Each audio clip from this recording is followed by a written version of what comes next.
14. Tara. ¿Qué hace una chica cuando lo ha perdido todo?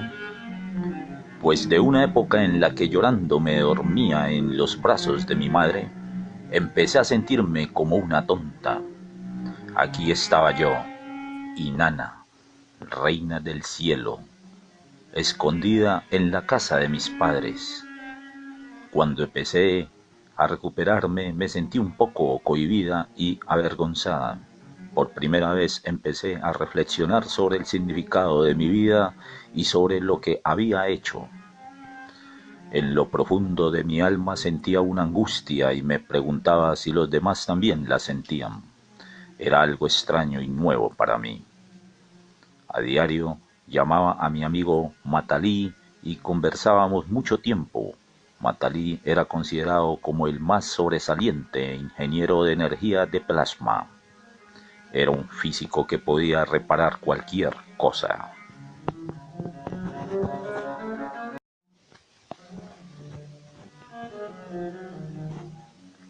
De vez en cuando volaba la nave de Enki por amistad, pero hacía tiempo se había desilusionado de modo de la vida de los dioses. Matalí se había casado con Tara y se había ido a vivir con su gente para empezar una nueva vida. Tara, de la antigua raza de la gente serpiente, los Nagas, una raza que vivió en la tierra eones antes de mi familia. La gente de la serpiente vino de un sector diferente de la galaxia. El Altair, para vivir en el centro de la tierra, Matalí sugirió que me fuera con ellos al reino serpiente. Él pensaba que el cambio me haría bien, así que vinieron a recogerme a casa de mi madre.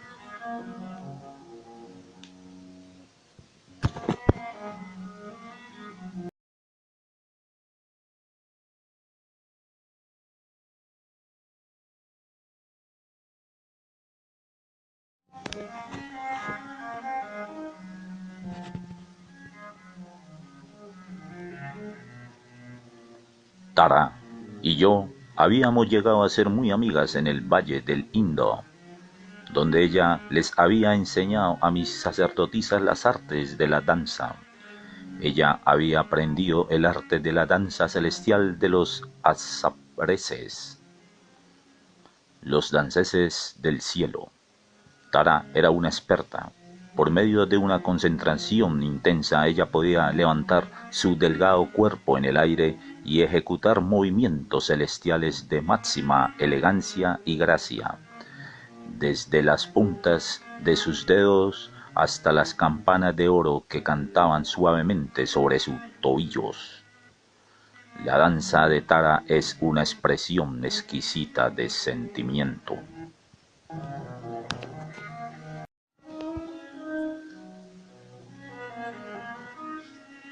Yo la amo tanto. Al verme tan desolada puso sus brazos a mi alrededor y empezó a llorar. Oh, mi querida amiga, expresó. Por un momento mi orgullo me impidió llorar, pero muy pronto empecé a hacerlo. La belleza de Tara no era solamente física, procedía de su interior. Ella poseía un tranquilo equilibrio de ser, una sabiduría cariñosa. Todo eso la hacía atrayente. No es de extrañar que Matalí la amara. Él nos miraba fijamente y de un modo amoroso mientras llorábamos una en los brazos de otra y la nave trepada por los cielos buscando un portal del tiempo.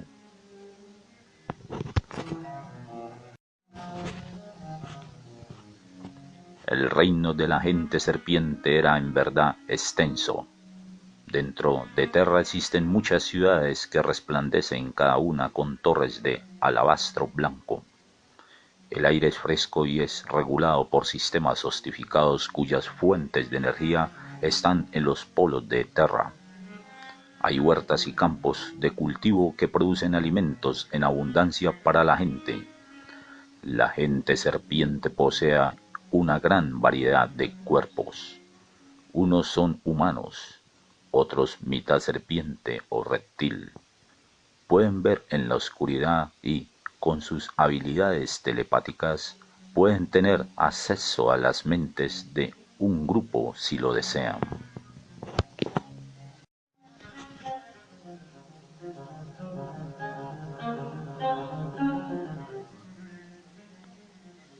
A medida que los días pasaban en el reino de la serpiente, yo no dejaba de hacerle preguntas a Tara. Le rogaba que me entregara sus secretos. ¿Qué le daba a ella esa integridad y esa belleza? ¿Cómo podía yo lograr ese estado mágico? Tara me contó muchas cosas, de cómo su gente había venido a este planeta hacía mucho tiempo para construir sus ciudades y túneles subterráneos. Me contó que entre ellos solamente había una persona que lo sabía todo y que se le llamaba la sabia, la vieja mujer serpiente.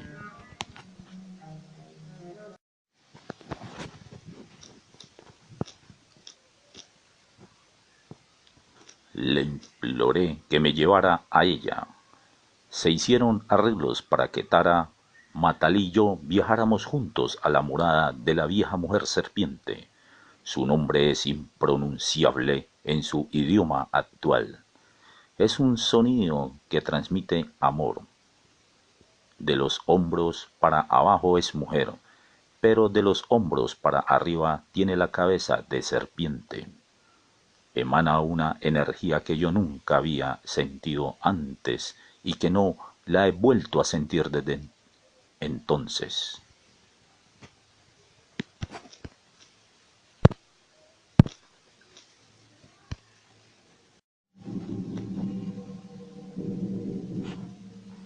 No es ni joven ni vieja, y cuando tú tratas de mirarla fijamente se transforma continuamente ante tus ojos. Es un momento, es belleza exquisita, en el siguiente un demonio furioso. No obstante, uno nunca siente miedo en su presencia. Es como si ella encarnara todo lo que es, y eso está muy bien.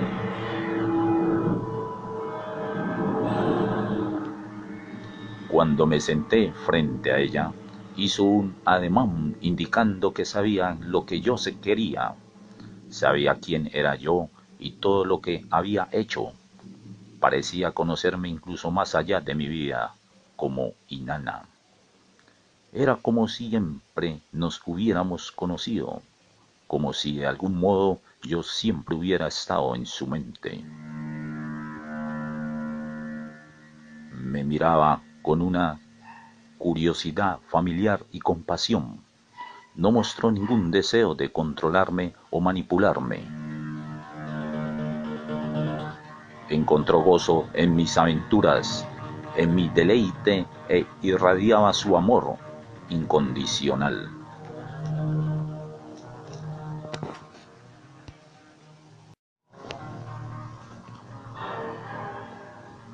Poco a poco todo lo que rodeaba se convertía en una luz dorada intermitente. El tiempo empezó a derretirse y sentí que las dimensiones convergían. En mi mente vi que Terra había existido durante eones. En este lugar de la galaxia habían existido 3 esferas y esta Terra actual era la tercera. Al final de cada ciclo, la esfera había sido destruida y en su lugar se había creado un nuevo planeta. Tuve una visión de lo que fue la primera Terra, esta época más sutil y más amable que la de la colonia nibiruense. Había un gran amor en el planeta y los seres que existían estaban dedicados a regresar al primer creador.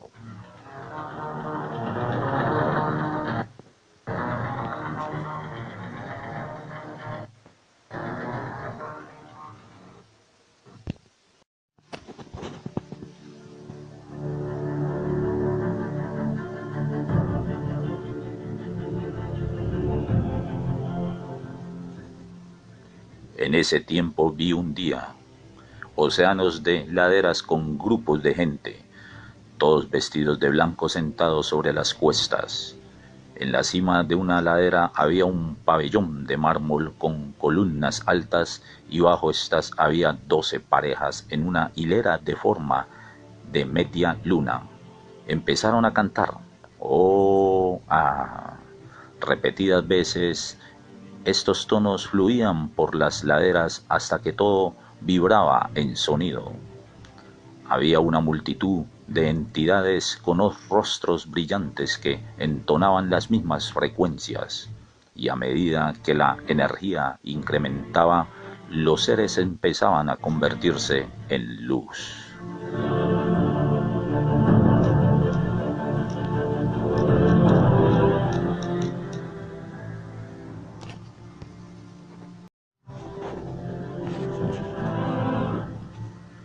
Al principio la luz solamente rodeaba sus cuerpos, pero luego sus cuerpos eran luz. Cada hombre, mujer y niño sobre esas laderas se convirtió en una luz. A medida que sus frecuencias continuaban pulsando y ascendiendo, el sonido se convertía en una espiral. Estas energías que se formaban atrajeron hacia la luz el espiral ángeles y otros seres elevados. Finalmente, el primer creador aspiró la espiral mientras el gozo resplandecía a través de todo el universo. En nuestro estado de éxtasis y gozo sublime habíamos presenciado una ascensión en masa, vida que alegremente regresaba a su fuente, el primer creador. De algún modo, Tara, Matalí y yo estábamos en ese pabellón de mármol, y no obstante estábamos todavía en presencia de la vieja mujer serpiente. Era como si no existiera la separación de los eones, como si estuviéramos simultáneamente en ambos tiempos y lugares. Por nuestros rostros corrían lágrimas de felicidad.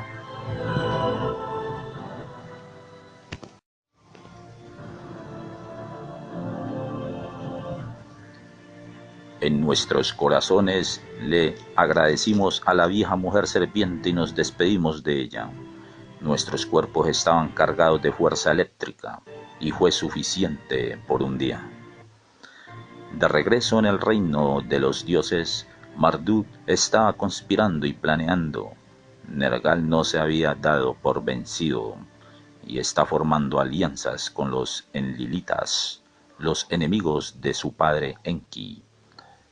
La animadversión entre los hijos de Enki y Enlil se concentró en la atmósfera de la tierra. Desde las profundidades del reino serpiente observábamos cómo los dioses se acercaban cada vez más a su destrucción.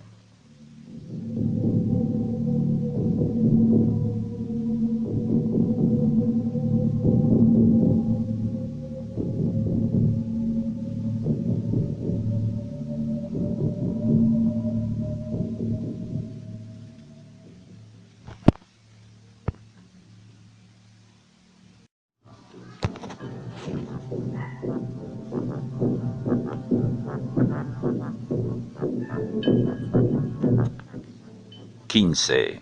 Gandiva.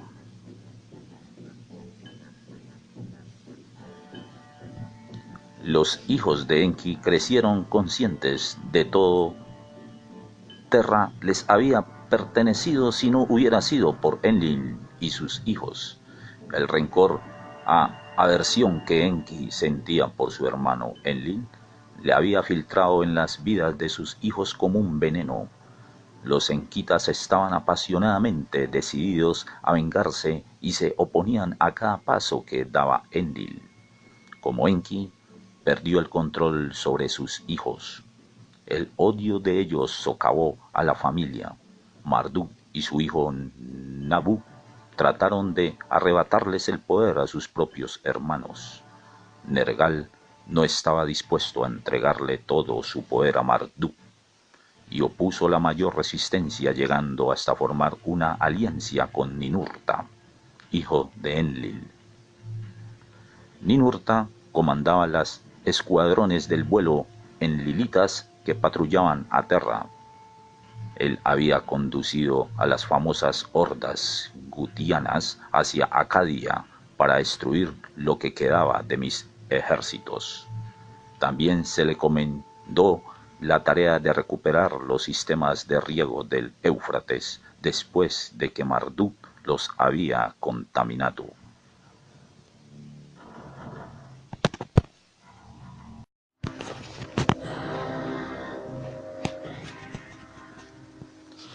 Ninurta y su esposa Gula estaban apostados en la ciudad de Lagash.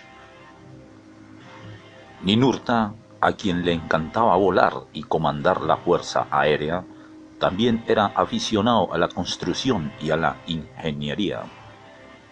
Esperaba ansiosamente el desafío de limpiar el río. Mas detestaba el asunto de gobernar y no tenía paciencia para la vida social que conllevaban estos deberes. Su esposa Gula estaba muy dedicada a él, pero Ninurta era demasiado exótico para ser compañía de alguien. Tal vez él había levantado una pared a su alrededor para desviar las constantes atenciones de Ninurta, su dominante madre.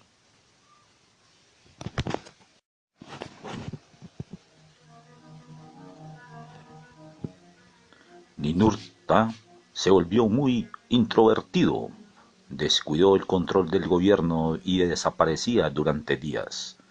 Se escapaba en su nave favorita, el pájaro negro.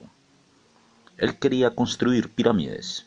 Desde los tiempos de la guerra sintió envidia de las grandes pirámides de Egipto e invitó a los arquitectos que habían tomado parte en el diseño y construcción en Giza para que empezaran a trabajar en Sumeria. Esto lo mantuvo ocupado por un tiempo cerca de casa, por lo que su esposa se alegró. Pero paulatinamente la tentación de volar solo en su nave lo venció. Se alejó de toda civilización y volaba sin cesar a través de montañas lejanas. Allí formó una legión de luchadores y les enseñó las artes marciales. Disfrutaba mucho de la compañía de estos hombres rústicos.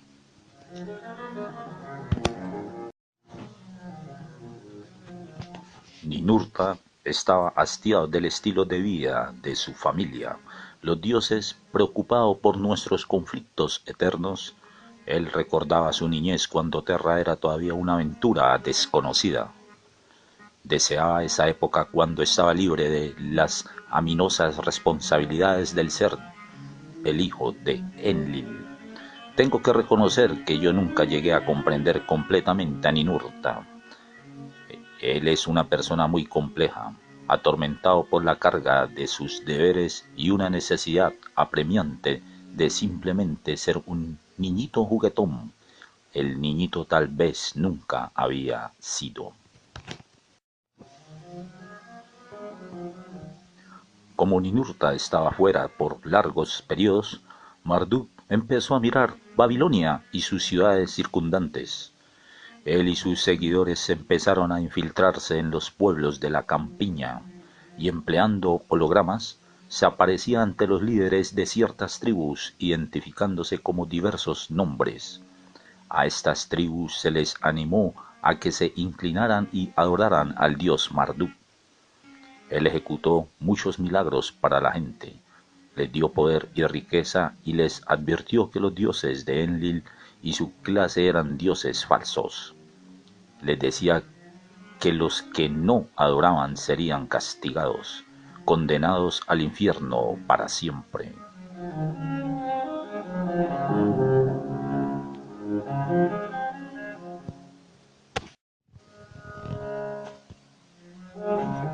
Durante siglos los humanos habían sido preparados para adorar algo que estaba por fuera de ellos, o sea, a nosotros. Contra esta manipulación ellos tenían muy poca defensa. ¿Cómo iban a saber ¿cuál de los dioses era verdadero? Ciertamente todos los dioses eran volubles. Más de una vez habían dejado a los humanos abandonados a su suerte. La gente de las tribus razonaba que quizás deberían adorar al dios que les proporcionara lo mejor, o que tal vez sería mejor obedecerle a aquel que amenazaba con castigos horribles.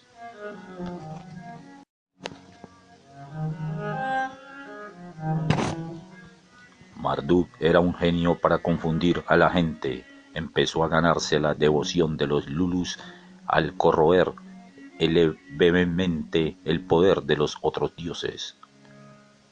La ciencia del control mental y la propaganda para lavar el cerebro estaban en sus primeras etapas. Debido a la ausencia de Ninurta, Enlil tuvo que nombrar a alguien más idóneo para la tarea de gobernar Sumeria. Escogió a mi padre Nannar, desde la ciudad de Ur. Nannar y mi padre Ningal empezaron a reconstruir las rutas comerciales normales y a restaurar la agricultura y los negocios en el área. Los templos reanudaron sus actividades normales y se construyeron nuevos zigurats.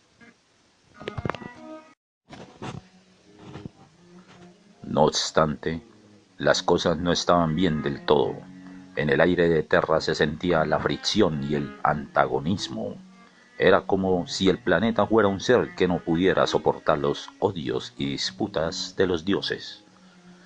Una sensación de ansiedad empezó a rodearlo todo. La ambición a la avaricia corrían rampantes por toda la tierra. Tan pronto como se inauguraba una monarquía era destronada por otra. Las escaramuzas aumentaban mientras los estados de ánimo se exacerbaban. Los ojos de Marduk leían por encima de sus futuros dominios.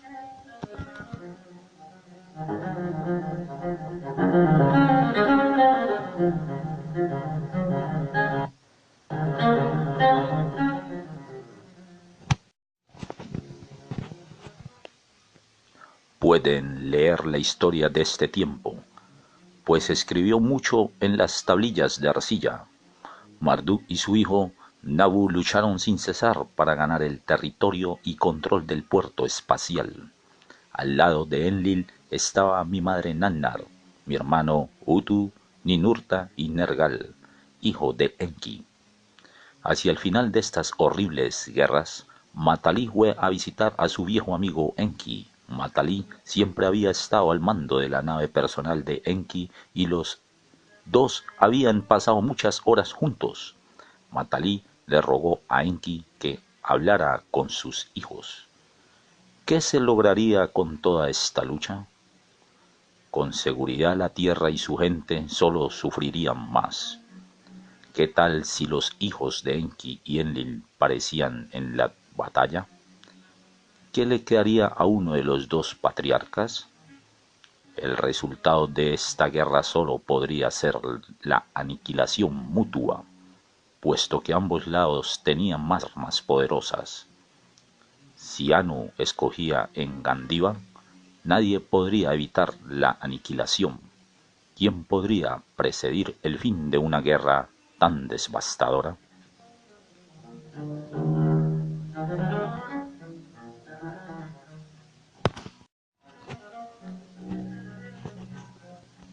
Después de escuchar a Matali, Enki visitó a su hijo Nergal y trató de razonar con él, pero Nergal se negó.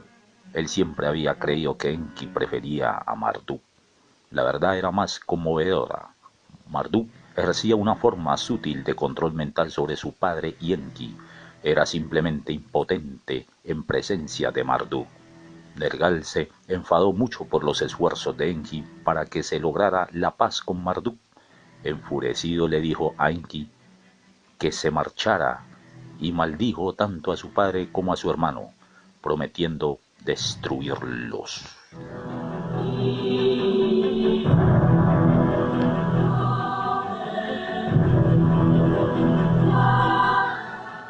Solo el pobre Enki logró tristemente.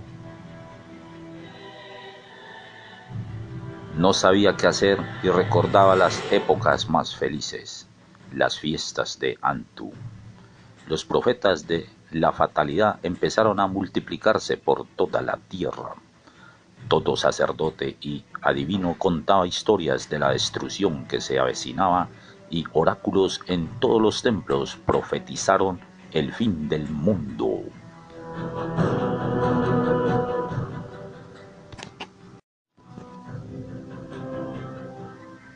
Muchas de las predicciones eran absurdas y nunca se cumplieron, pero era como si la gente estuviera adicta a estos pronunciamientos. Mientras más horrorosas eran las predicciones, más gente pagaba por escucharlas. Las profetas estaban en verdad haciendo su gasto. Se levantaron nuevos edificios para albergar a lulus que deseaban reunirse para llenarse de temor. Entre las profecías más populares estaban los cuentos de escasez de alimento y la devastación de ciudades enteras, mientras que los terremotos y diluvios luchaban por el segundo lugar. Los lulus pagaban todo su dinero por venir a escuchar estos cuentos, que los asustaban hasta la locura. Este temor generaba una energía de la cual Marduk aprendió a alimentarse y empezó a fomentar el miedo proyectando imágenes holográficas en el cielo y creando escenas aterradoras.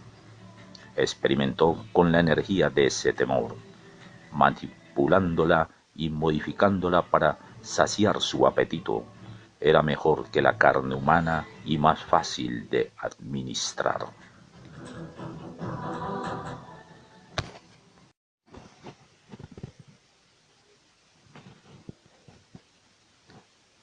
Las profecías se volvieron autorrealizables. Un día terrible, los ejércitos de Marduk cayeron sobre Nippur, la ciudad sagrada de Enlil. Ninurta sacó sus tropas para defenderla, pero el templo y los tronos sagrados ya estaban destruidos. Enlil respondió de una manera implacable ordenando la destrucción de Babilonia, la ciudad preferida de Marduk, así como de todos sus centros logísticos. Enlil citó al consejo de guerra y se hizo a Anu la temida pregunta. El arma Gandiva solo podía activarse bajo el orden de Anu, porque una vez desencadenada no se podía predecir el resultado.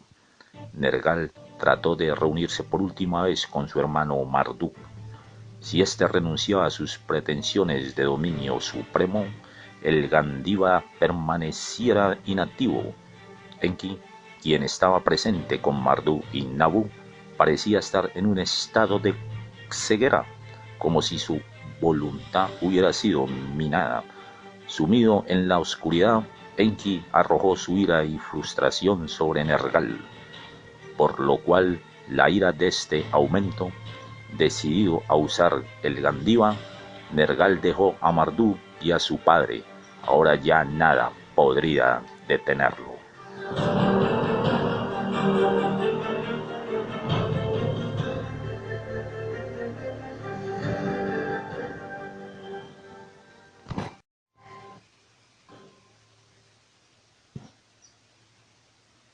Todos los dioses estaban conscientes de los peligros posibles del Gandiva.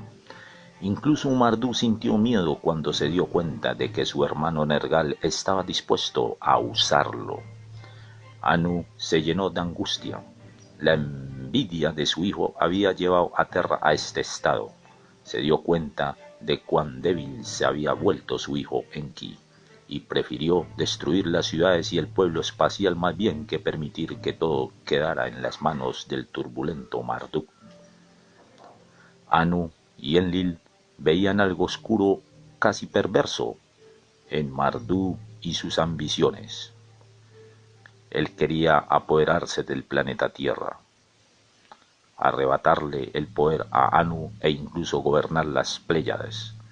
se había convertido en una amenaza seria, una especie de máquina que devoraba todo lo que encontraba a su paso, sin sentimiento, sin corazón, sin gozo de ser, solo pensaba en una conquista despiadada.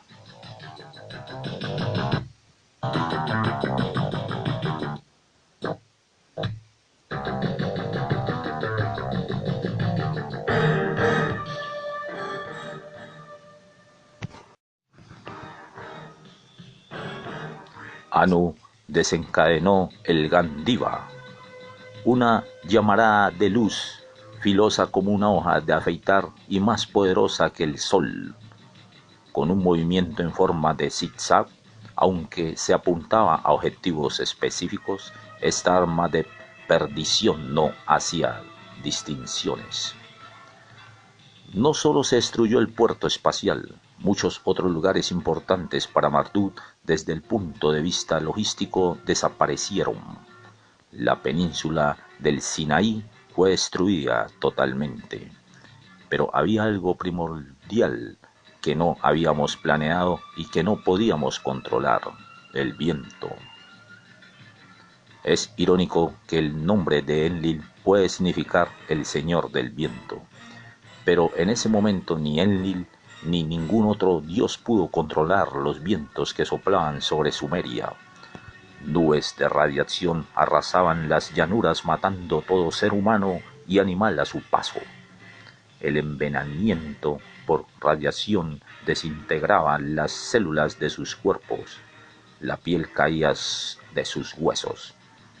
Su sangre se evaporaba en los ardientes vientos y morían en medio de un dolor agónico. Los que estaban en la periferia fueron los que más sufrieron porque su muerte fue más lenta. Las tierras quedaron negras con los fuegos nucleares y las aguas quedaron envenenadas.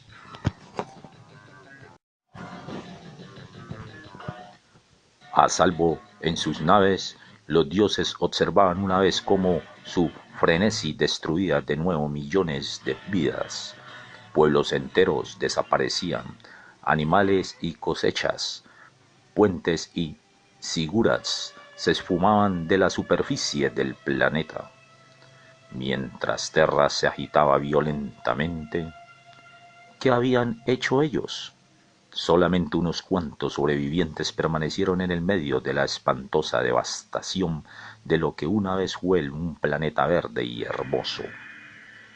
La violencia del Gandiva y las nubes de radiación crearon un impacto que se convirtió en una onda que envió una señal hacia el sistema solar.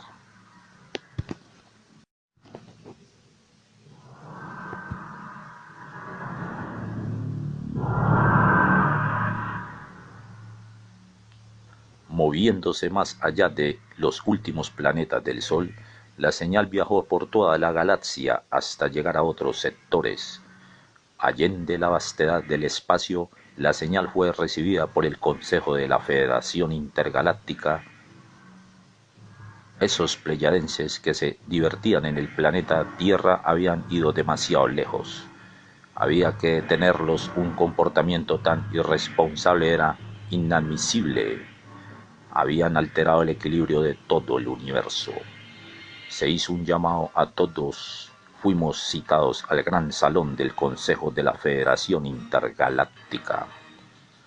Nosotros habíamos estado tan sumidos en nuestro juego y en nuestras broncas que olvidamos por completo al resto del universo. ¿Quiénes eran estos intrusos que se atrevían a interrumpir nuestro juego? Anu sabía muy bien quiénes eran ellos y nos convocó a todos con autoridad.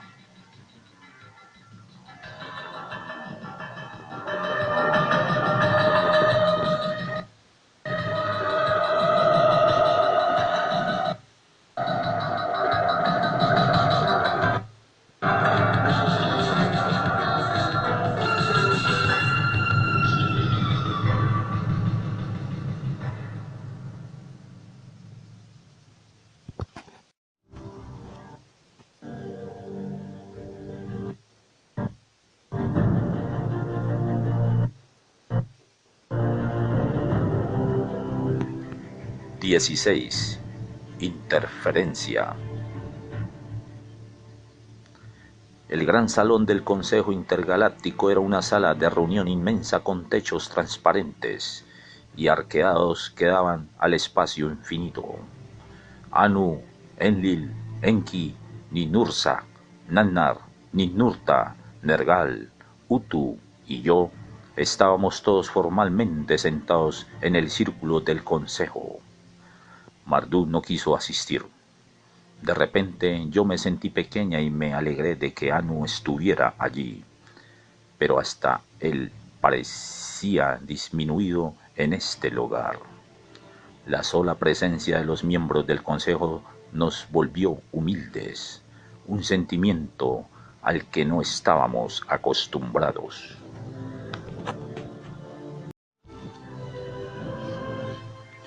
Los 12 superintendentes del consejo eran una muestra representativa de las galaxias. En el auditorio había cientos de otros representantes de todo el universo. Tantas especies.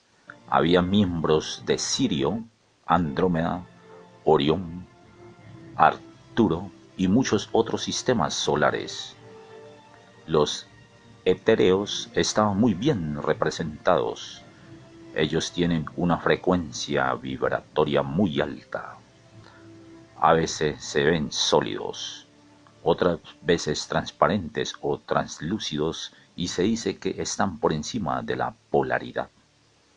Aunque yo todavía no he experimentado ese estado, yo no sabía por qué, pero parecía que los etéreos tenían la última palabra en la condición de la reunión.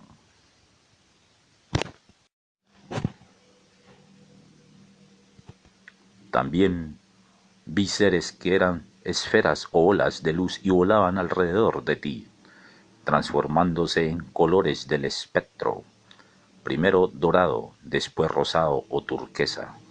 Poseían la habilidad singular de entrar dentro de ti con permiso, de llenar tus células con luz y por medio de esto, conocer su alma total de tu ser.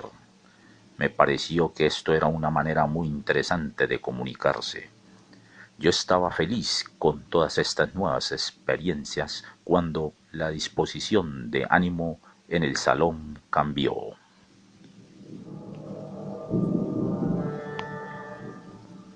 Cuando Anu se puso de pie delante de los 12, de ellos salió simultáneamente un sonido, el cual se convirtió en palabras que fueron claramente extendidas por cada raza. No interferencia.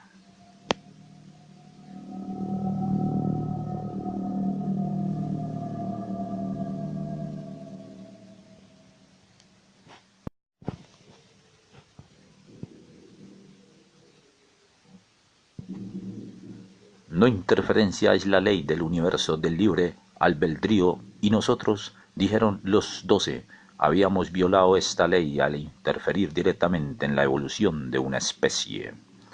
La ley afirmaba que era posible ayudar a la evolución de los seres solamente si ellos solicitaban esa ayuda. Alterar su ADN y romper los campos electromagnéticos de un planeta entero con el arma Gandiva era algo monstruoso e ilegal.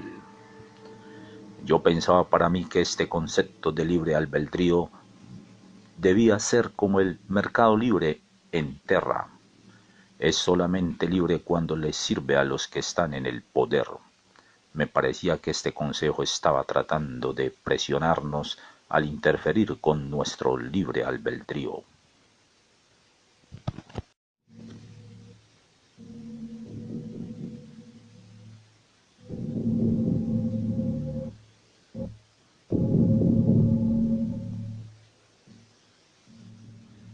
Para el consejo era obvio que no entendíamos muy bien, de modo que nos explicaron cuidadosamente que no nos iban a castigar, a volar en pedazos o a confiscar nuestros juguetes. Con todo, algo nos sucedería, un estado de conciencia, una energía, una disposición de ánimo que reflejaba la totalidad de nuestras acciones en Terra llegaría hasta nuestro mundo. Esta energía, lentamente pero con certeza, ahogaría la creatividad y espontaneidad de nuestras vidas. Nos veríamos bloqueados, incapaces de evolucionar. El Consejo llamó a esta energía la pared.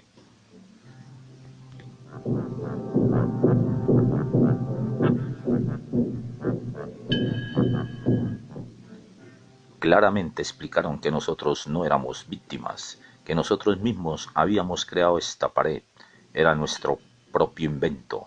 Nosotros no les creímos. También nos prohibieron rotundamente usar el Gandiva otra vez.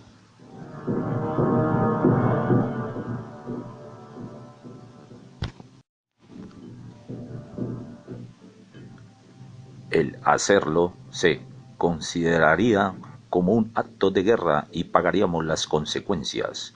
Si nosotros no creíamos que sus armas eran más poderosas que las nuestras, tal vez nos podrían mostrar hologramas de otros grupos errantes que habían sido aniquilados por violar la ley. Agregaron que sus armas no solamente destruían civilizaciones, sino que eran tan poderosas que podrían vaporizar las almas de los habitantes. Ellos nos podían regresar a la mente del primer creador para no existir más.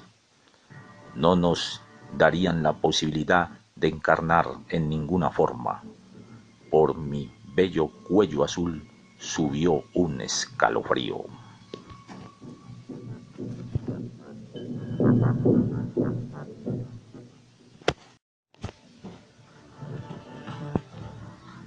El Consejo continuó diciendo que más tarde en nuestro desarrollo sería obvio para nosotros que habíamos estado en la fase adolescente. Desavenencias como la de Enki y Enlil pasarían con el tiempo y habrían servido para un fin. Mientras tanto, no se nos permitía destruir planetas o fracturar con el tiempo con estas explosiones. Recordad. Ellos concluyeron con la palabra recordad. Anu estaba visiblemente aturdido. Yo nunca lo había visto así. Yo traté de hablarle, pero él ni siquiera me notó. Anu regresó a Nibiru. Enki y Enlil volaron a la estación orbital. Los tres quedaron en comunicación permanente. En medio de todas las discusiones y reparos, donde cada hijo culpaba al otro, apareció en nuestras pantallas de comunicación un mensaje urgente. Marduk había sitiado todo el sistema solar pleyadense. Durante muchos años, el secreto había fabricado ejércitos de clones y los había entrenado en un planeta abandonado. El temor que había aprendido a sacar de la raza humana le servía ahora como alimento y energía para apoyar este proyecto impresionante. Con un ataque sorpresivo entró a las Pléyades y destruyó la monarquía gobernante. Ahora tenía todo bajo su tiránico control y le ordenó a Anu que se rindiera o lo contrario destruiría a Nibiru. Anu escapó con Antu a un sistema vecino.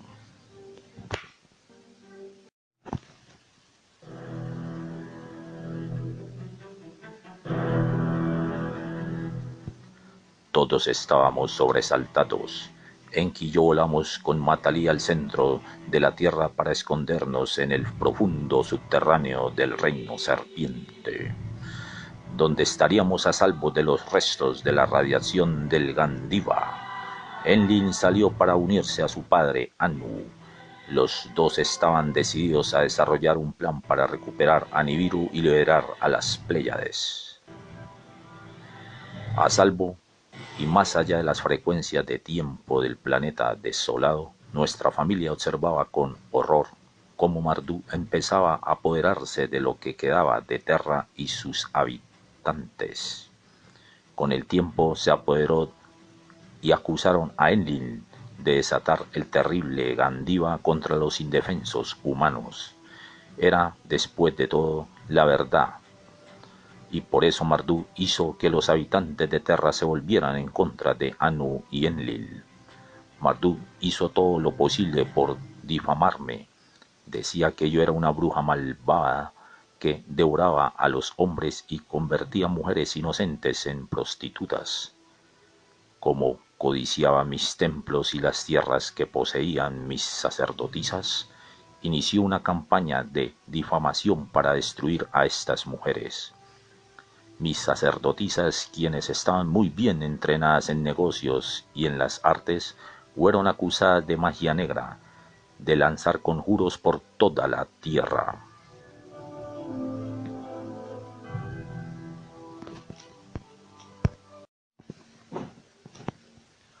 Por toda la tierra, siempre que algo salía mal, ya fuera una tormenta o una falla en las cosechas, les echaban la culpa a mis mujeres.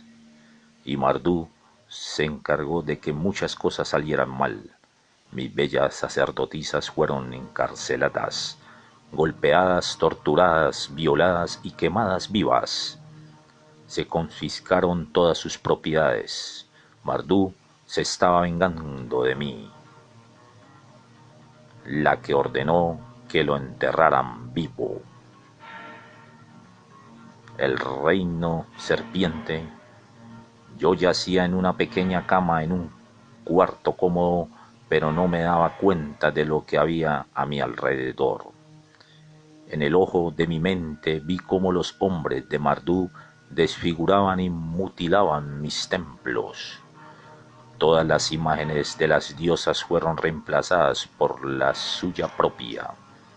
Talló su nombre en piedra por encima del mío y reescribió la historia, convirtiéndose a sí mismo en el héroe de cada cuento y leyenda. En medio de una agonía impotente, vi cómo mis sacerdotisas sufrían todo tipo de humillaciones. Había tantos cuentos de hadas sobre vírgenes a las que se llevan los dragones y las encadenan en cavernas oscuras. Estas historias están basadas en la verdad, pero no había ningún caballero en armadura que viniera a rescatar a mis bellas sacerdotisas.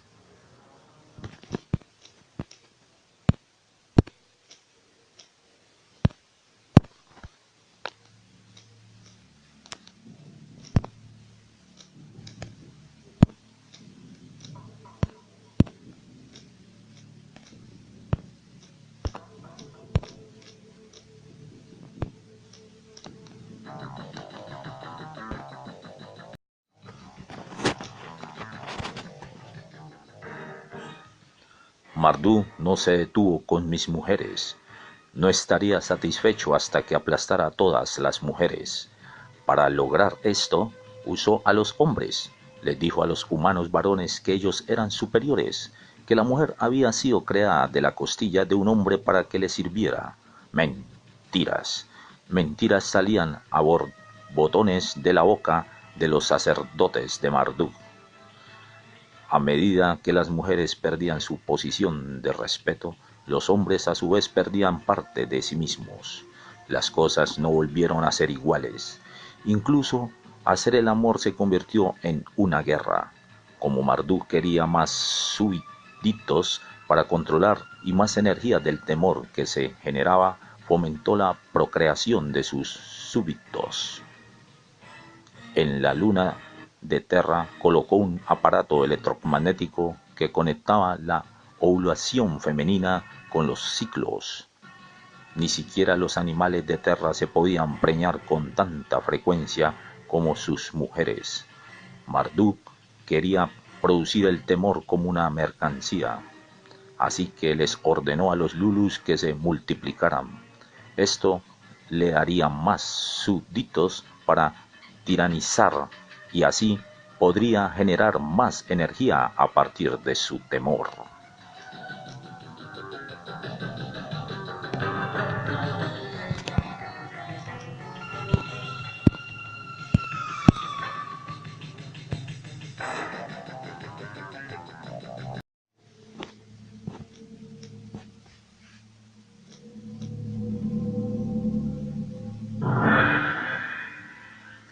El temor se convirtió en la mercancía más valiosa para Marduk. El temor imperaba, temor a la muerte, temor al castigo, temor al conocimiento. Con una fuente tan ilimitada, Marduk podía alimentar a sus legiones de clones y Terra se convirtió en una central eléctrica para Marduk y sus tiranos. Y tiranos eran desde los gobernantes de los países hasta los administradores de compañías. La tiranía era la ley. Imponer la voluntad de uno sobre otro era la expresión más altamente valorada de la vida humana. Con la tiranía llegó su amiga, la avaricia. Y como nadie puede estar cerca de aquellos que controla las cosas, los trofeos de la conquista y el control reemplazaron al amor. El placer se definía en términos de posesión y los objetos reemplazaron a la intimidad. Desde el reino serpiente, yo vi el futuro de este mundo proyectarse ante mis ojos. Vi cómo Marduk se volvía más y más astuto en sus técnicas de control y de generar temor sobre los Lulus. Sacerdotes y políticos desfilaban delante de mí. Los estilos cambiaban, pero la tiranía fundamental permanecía intacta.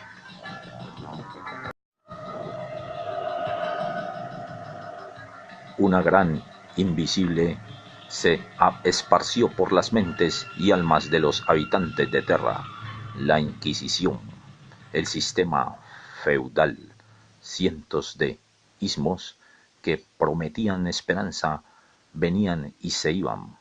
La industrialización bajó consigo el trabajo vacío, aumentó el materialismo y contaminó las aguas, la tierra y los alimentos. Marduk perfeccionó la manipulación con la llegada de los medios de comunicación, televisión y periodismo. Repetidamente los humanos eran entrenados para adorar algo fuera de sí mismos. No se les animaba a mirar hacia adentro. Siempre había alguien allá para adorar, alguien que era mejor y más elevado. Dudando de sí mismos, los Lulus escuchaban sin cesar a los expertos, quienes a su vez se contradecían entre sí, aumentando de este modo la confusión.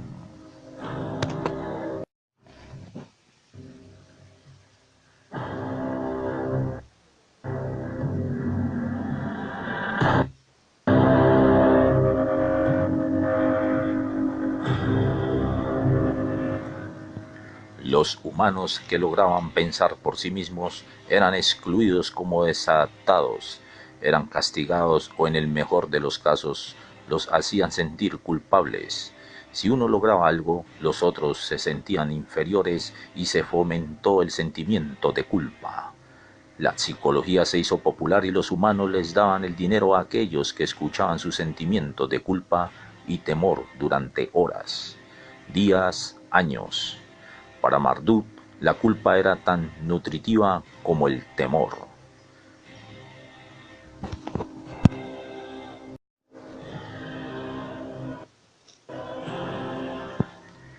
Si había una escasez de temor, Marduk ocasionaba una hambruna, un terremoto o un huracán.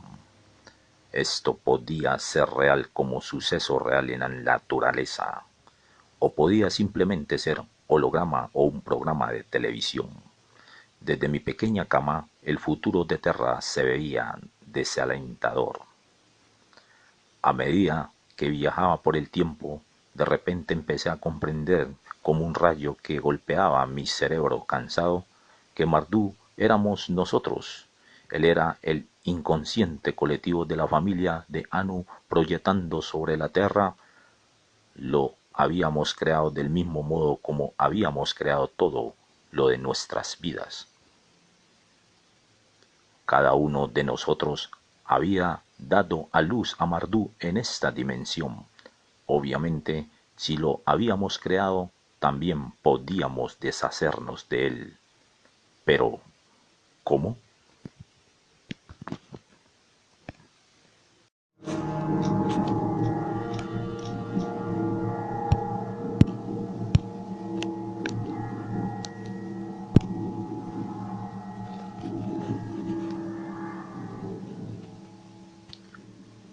17. Descenso. Fui a ver a mis amigos Matalí y Tara y les dije que deseaba regresar a ver a la vieja serpiente. Tara me guió hacia sus cavernas y ella no pareció sorprendida de verme. Aunque no pronunció palabras, yo comprendí que debía emprender un viaje sola. La sabia dama me condujo a un túnel oscuro. En el extremo del túnel vi un óvalo transparente, como una matriz rodeada de una cáscara translúcida de luz suave incesante. Entré y me senté durante un tiempo que me pareció una eternidad. No sucedió nada. Empecé un programa de austeridades, disciplinas, para elevar mis frecuencias por medio de la concentración. Respiré, originé tapas. Calor divino. Ayuné. Me paré estática sobre un dedo del pie durante 2000 años. Me postré, lloré. Mi alma se derramó hacia ese óvalo a medida que el silencio me abrumaba.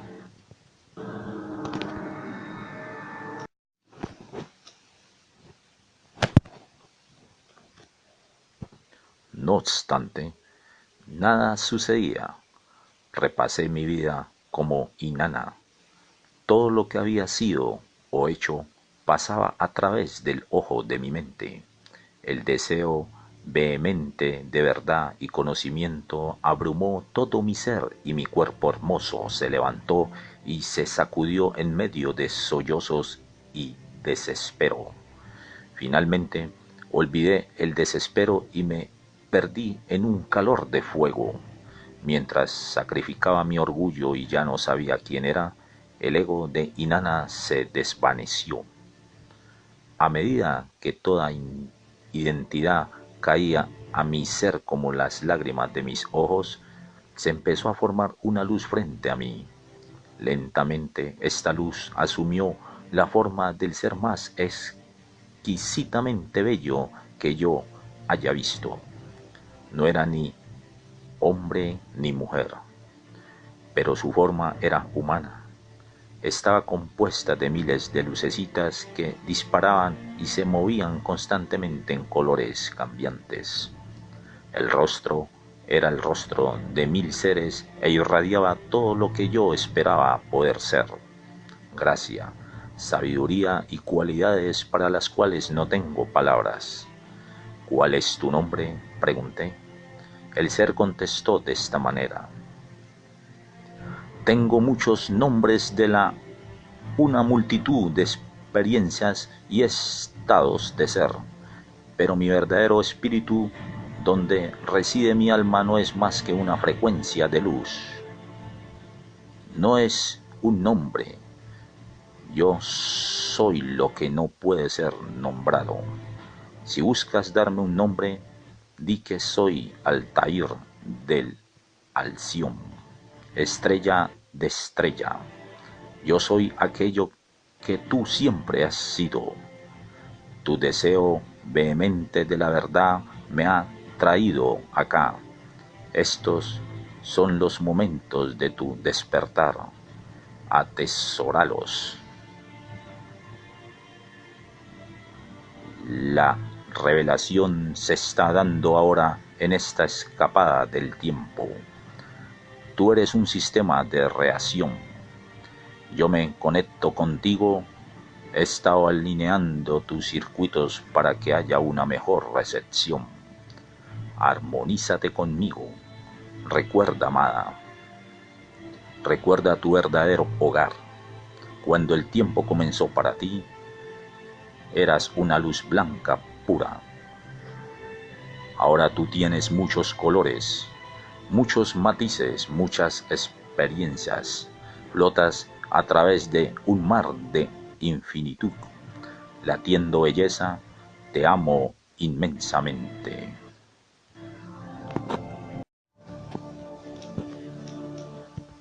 Sentí que una brisa suave acariciaba mi cuerpo. El inmenso amor de este ser me rodeó, sanándome y secando mis lágrimas.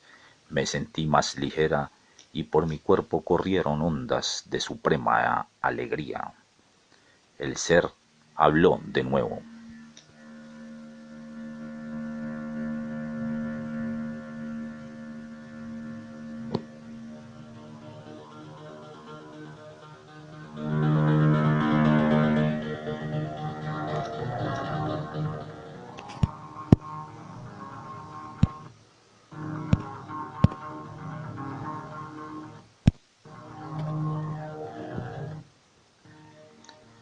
Te amo, Inanna.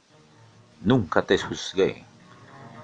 Me regocijé con tus logros, con tu coraje. Lloré cuando tú lloraste. Busqué sabiduría en tu belleza. Te apoyé en tus horas más difíciles. Nunca estuve separado de ti. Te permití ir por los caminos que escogiste para que me trajeras experiencias. Haría cualquier ser menos por su hijo, su creación. En la pasibilidad de nuestro encuentro, me abro a ti. Me apresuro a ti para llenarme dentro de ti y de ti. Tú eres mi creación y con ansiedad he esperado tu retorno. Sin exigir, tú vuelves a mí, suavemente como las flores siguen al sol. Oh, amada mía, unidos estamos, desde todos los senderos y caminos, a través de los largos y solitarios corredores del tiempo, como las corrientes de la tierra, como la sangre que fluye por tus venas, nos encontramos en el corazón, para quemarnos allí en los fuegos de nuestra realización.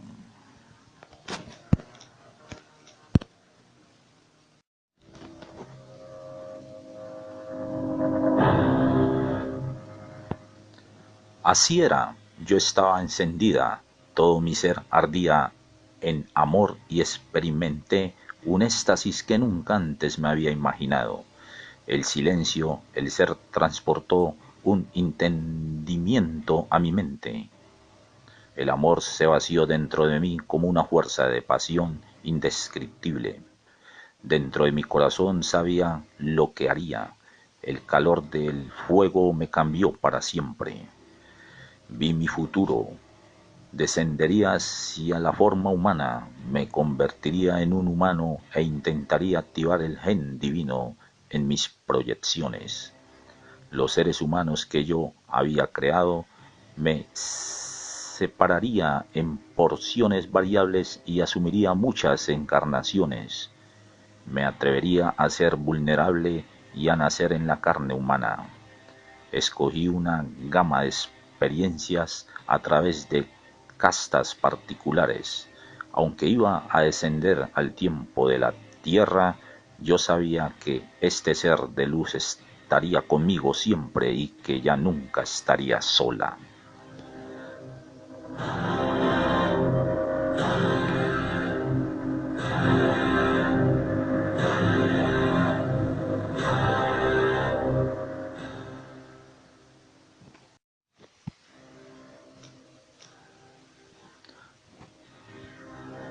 Tengo que admitir que al principio estaba un poco renuente al encarnarme en una forma humana.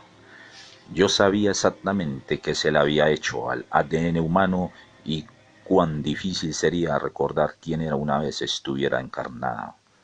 Pero yo estaba decidida. Decidí comenzar lentamente en las montañas del Himalaya. Vivía un grupo de humanos que se habían reunido en búsqueda de la sabiduría. Con la oración y la meditación ellos esperaban que les llegara una visión que les mostrara la verdad. A manera de experimento, produje una imagen holográfica de mí misma, un pozo modificaba y me les aparecí. Llevaba puesta una túnica blanca y me rodeé de una modesta cantidad de luz. Me enfoqué en el pensamiento de amor que me mostró el gran ser en el óvalo. Concebí una columna de luz que salía del óvalo, pasaba a través de mí hacia las montañas, y a los corazones y mentes de estos buscadores. Su inocencia y gratitud me impulsaron a amarlos, y mientras más los amaba, más sólida me volvía. Tenía un poco de miedo, pero no podía evitar amarlos. Su gozo era una apacibilidad que nunca había conocido. A medida que mi densidad física aumentaba, yo sabía que rápidamente olvidaría y no recordaría quién era ni qué había venido a hacer aquí. Pensé en todos los otros en los que me convertiría.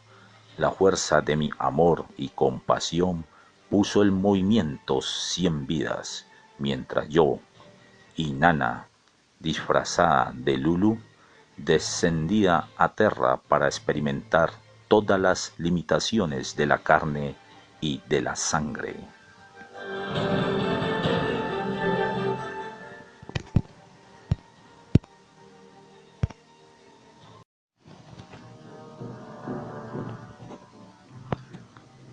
Como hombre, escogí la vida de un sacerdote en Atlantis. Yo era el guardián de los cristales sagrados. Me enamoré de una virgen santa. La violé y mis compañeros me ejecutaron. En la antigua Irlanda me convertí en un poderoso guerrero. Esgrimiendo mi hacha, decapité a miles de hombres y amontoné sus cabezas al frente de mi castillo como ostentación de mi riqueza.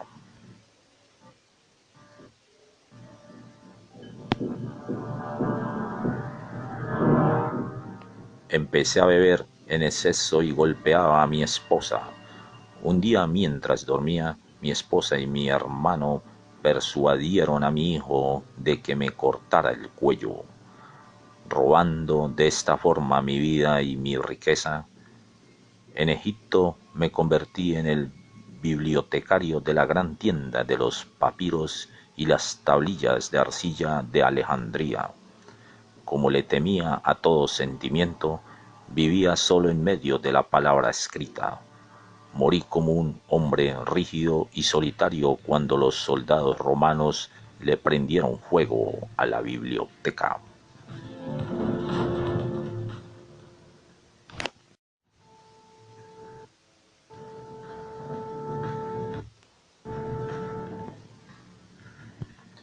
Como mujer, fui una bailarina en Cachemira. Esto lo hice en honor de mi amiga Tara. Era una huérfana que llegó al palacio gracias a la danza y decidió educarse aprendiendo lenguas y arquitectura. Era muy admirada por los hombres, pero las mujeres del harem me despreciaban y me envenenaron. En el occidente de América fui una niña india que montaba en ponis y cazaba en las praderas. Mi nombre era Doncella del Cielo, y comunicándome con las estrellas, bendije la tierra con las energías de los cielos, enamorada de un indio, valiente, buen mozo, pluma de fuego. Morí al dar a luz cuando un curandero supersticioso me amarró al piso de mi tipi. En España me convertí en una hermosa mujer judía. Durante la Inquisición fue encarcelada, torturada y quemada viva. Antes de morir, bajaron ángeles para liberarme de mi cuerpo y mi dolor.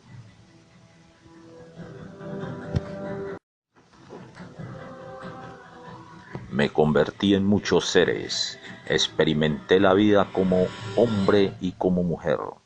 Recorrí los mismos caminos que los humanos han recorrido.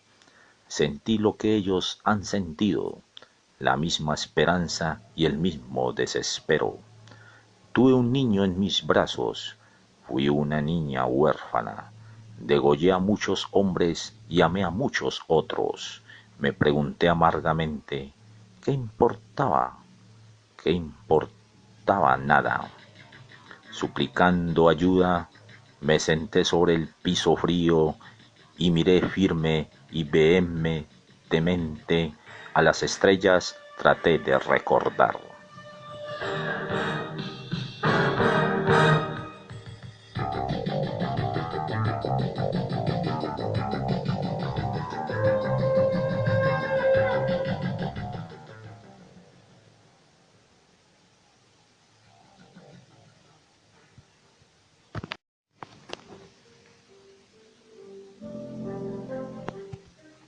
Yo esperaba encontrar que mi tarea iba a ser fácil, una aventura más. Después de todo, yo como Inanna era de una frecuencia de tiempo diferente y estaba acostumbrada a viajar en el tiempo. ¿Qué tan difícil podría ser? No obstante, fui demasiado optimista. La densidad de las frecuencias de la Tierra, aunada a un cuerpo cuyo ADN desactivado solamente permitía un décimo de su función cerebral, me dejaron abrumada por los cinco sentidos. La confusión y el temor me invadieron vida tras vida. Las técnicas de lavado cerebral de Marduk, la propaganda y el control por medio de las frecuencias fueron demasiado para mí. El sistema religioso de la época simplemente me aplastaría y yo me perdería.